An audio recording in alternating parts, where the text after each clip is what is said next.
Hello बच्चों, आज हम पढ़ेंगे क्लास 9th का मैथमेटिक्स का चैप्टर नंबर 10, जिसमें त्रिभुज का क्षेत्रफल है उस पाठ का नाम।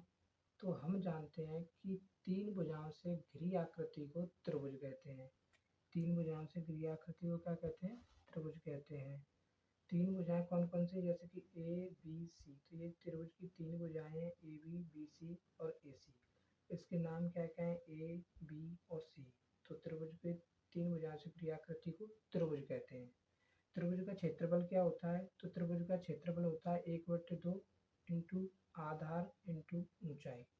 ये तो बेसिक फॉर्मूला जानते हैं। अगर हमें कोई क्वेश्चन ऐसा आ जाता है जिसमें हमारे पास आधार नहीं दे रखा है और उसमें त्रिभुज का क्षेत्रफल दे रखा है और उसमें त्रिभुज की ऊंचाई दे रखी है, तो हम यूज करेंगे त्रिभुज का आधार बराबर 2 इंटू क्षेत्रफल अपॉन ऊंचाई।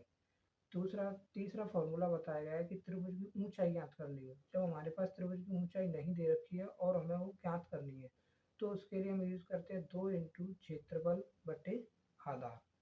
हमें एक नोट दे रखा है कि यदि त्रिभुज की भुजाएं दी गई हों लेकिन ऊंचाई नहीं दी गई हो, तो त्रिभुज का क्षेत्रफल हीरो के सूत्र से ज्ञात किया जाता है।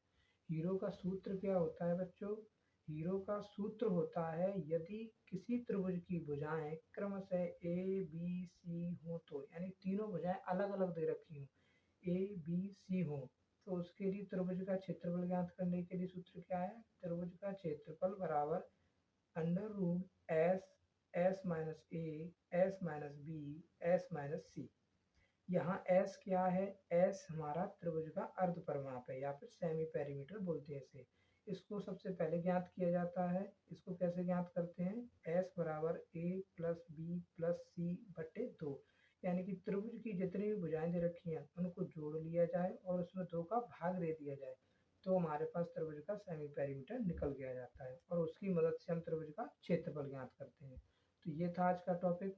बच्चों, हमें थोड़ा सा सपोर्ट करें ताकि हम और अच्छी वीडियो बना सकें। Thank you.